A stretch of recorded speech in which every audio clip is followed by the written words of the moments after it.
So when it comes to my camera gear, my drones, I think more is better. You get more flight time, that's always great. More FPS, who doesn't love that, right? But how about more color?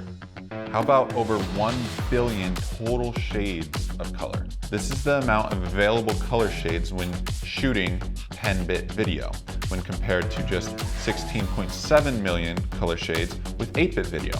And now, with the latest firmware on Evolve 2, we've expanded our 10-bit video codec options. Previously, we had our Apple ProRes codecs, which all had 10-bit video. And now, H.265 also has the ability to shoot 10-bit color.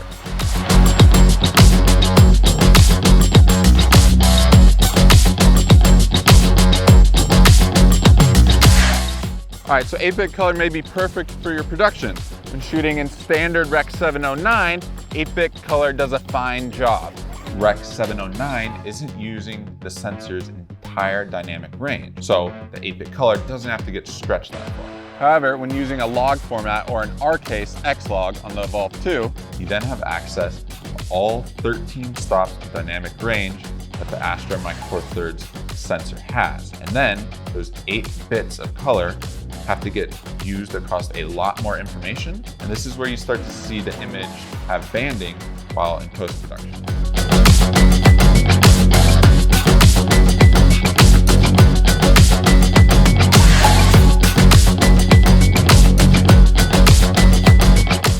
Now this is just the latest improvement to the Evolve 2. We have many more updates coming, and to stay up to date, follow us here on XDynamics Global on YouTube, and follow us on all our other social channels. It's Levi with XDynamics. I'll see you guys next time.